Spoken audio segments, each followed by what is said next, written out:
ውስጥ ባዶነት የተሰማ ውጭህ ሙሉ ከመምሰል ውስጥ እያለቀሰ ውጭህ እንደመሳቅ ካለ ህይወት ጎዳና መውጣት ይቻላል። ይህንን እውነትና አብሮት ያለውን ጠቃሚ የእግዚአብሔር ቃል መርህ በዚህ ክፍል እንመለከታለን። የእግዚአብሔር ሰላም በያላችሁበት ለሁላችሁ ይሁን። በክፍል 2 የእግዚአብሔርን ዓላማ መለየት የተሰኘ ትምህርታችን ላይ ያየነውንና በአኒሜሽን ቪዲዮ በውስጣችን እንዲሳል ባደረግነው ትምህርት ላይ ተመስርተን ይህ እውነት በህይወት እንዲኖር የሚረዳ መርህን በዚህ ክፍል እንመለከታለን። እንደ ሁል ጊዜው ሙሉን ትምህርት እየሰማችሁ ለሌሎች እያጋራችሁና ሀሳባችሁን በኮሜንት እያሳወቃችሁን ቤተሰብ እንድትሆኑ አበረታታለሁ። በሰው ህይወት ውስጥ ትልቁ ውድቀት ሞት ሳይሆን ለምን እንደተፈጠርን ሳናውቅ መኖር ነው። ብዙዎቻችን ጠዋት እንነሳለን፣ በተለያየ አቅጣጫ እንለፋለን፣ ሲመሽ እንተኛለን። ነገር ግን በውስጣችን የማይጠፋ አንዳች ባዶነት ስሜት ይሰማናል።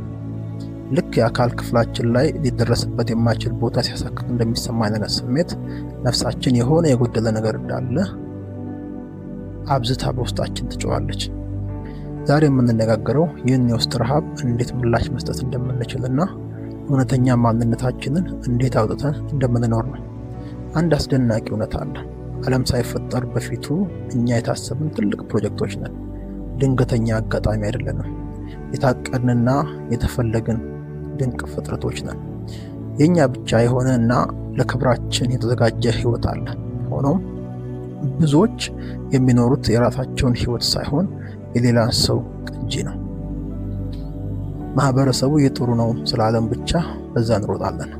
ነገር ግን የሌላውን ሰው መንገድ ከተከተልን የምንደርሰው እሱ የደረሰበት ቦታ ላይ ብቻ ነው። ብዙ ጊዜ ደግሞ እዚያ መድረስ እንኳን ከባድ የሚሆንበት አጋጣሚ ሰፊ ነው። ሐዋርያው ጳውሎስ ብንመለከት በሃይማኖታዊ ቀናት ሰዎችን ሲገድልና ሲያሳድድ እግዚአብሔርን እያገለገልኩ ነው ብሎ ያስብ ነበር። ሌሎቹ የሚያደርጉትን እያደረገ ስለሆነም ልክ እንደሆነ ይገምት ነበር። ነገር ግን እውነተኛ ጥሪውን አሕዛብን ለማገልገል እንደሆነ ሲረዳ ወዲያውኑ አቅጣጫውን ቀየረ። እንዲህ አይነት መረዳት እስኪመጣ ድረስ ያለ ህይወት በብዛት በጥፋት የተሞላ ነው የሚሆነው። ስለዚህ ተግባራዊ እርምጃ ለመውሰድ መዘጋጀት ያስፈልጋል። አንደኛው ተግባራዊ እርምጃ ቆም ብሎ ራስን መጠየቅ ነው። ይህንን የማደርገውን ሰዎችን ደስ ለማሰኘት ነው ወይስ ውስጣዊ ጥሪ ስለሆነ ነው ብለን መጠየቅ ጥሩ ነው። በሌላ በኩል የሰው አድናቆት ካልመጣ የምንረበሽ ከሆነ ምናልባትም ትክክለኛ ዓላማችንን ያላገኘን ሊሆን የሚችልበት አጋጣሚ ሰፊ ነው። ትክክለኛ በህይወት ያለውን የእግዚአብሔር ዓላማ ስታገኝ የሰዎች ተቃውሞ እንኳን ሊያስቆመ የማይችል ጠንካራ የውስጥ ብርታት ያለው ሰው ነው የምትሆነው። እግዚአብሔር ለሰጠህ ዓላማ የሚያስፈልገውን መክሊት በውስጥ ያስቀምጧል። ይህ መክሊት ችሎታ፣ ጥበብ ወይም ጸጋ ሊሆን ይችላል። ይህ መክሊት ለተሰጠህ ዓላማ ማዋል አለበት። ለመጋቢነት የተሰጠን ዓላማ ለፖለቲካ ብታውለው ውስጣዊ ሰላም ታጣለህ። አስፈላጊውን ትክክለኛ አቅምም አታገኝም። እግዚአብሔር ያልሰጠህን ፕሮጀክት ስፖንሰር የማድረግ ግዴታም ደግሞ የለበትም። ለዚህም ነው ብዙ ስራዎች ጀምረህ መሀል ላይ የምታቋርጠው። ምክንያቱም መለኮታዊ ድጋፍ በዛ አቅጣጫ ላይለቀቅልህ ይችላል። ሁለተኛው ተግባራዊ መርህና ሊወሰድ የሚችል ምርጫ ደግሞ የሚቀጥለው ነው። ዛሬ የጀመርካቸውን ስራዎች ዝርዝር አውጣ። ያልተጠናቀቁ ስራዎች ለምን ተቋረጡ ብለህ ጠይቅ። ምናልባትም ከአቅም በላይ ስለሆኑ ሳይሆን ከአንተ ዓላማ ጋር ስለማይገናኙ ሊሆን የሚችልበት አጋጣሚ ስላለ አንድ ነገር ላይ አተኩር።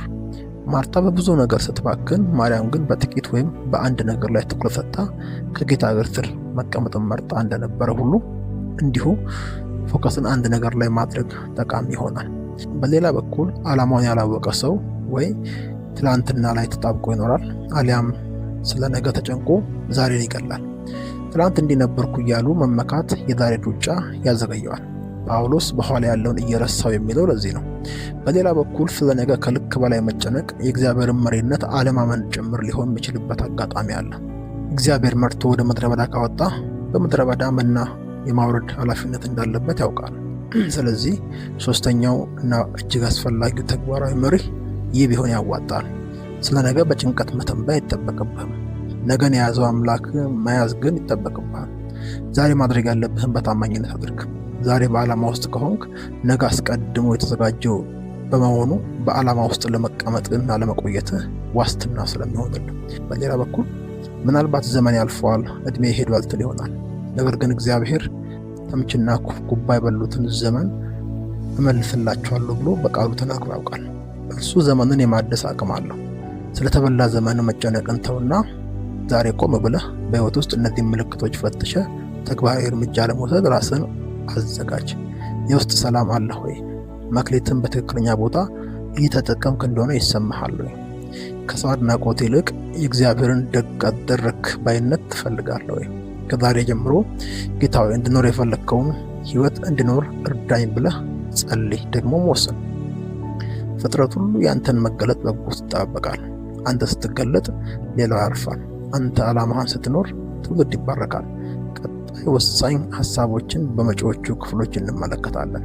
እስከዚያው ድረስ ብዙዎችን መድረስ እንድንችል ቻናላችንን ሰብስክራይብ እያደረጋችሁ ይህንን ቪዲዮ ለብዙዎች እያጋራችሁ ሀሳባችሁን እንደ ሁል ጊዜ በኮመንት እያሳወቃችሁን ቤተሰብ እንድትሆኑ እያበረታታው በቀጣይ ክፍል እስክንገናኝ ድረስ ሻሎም።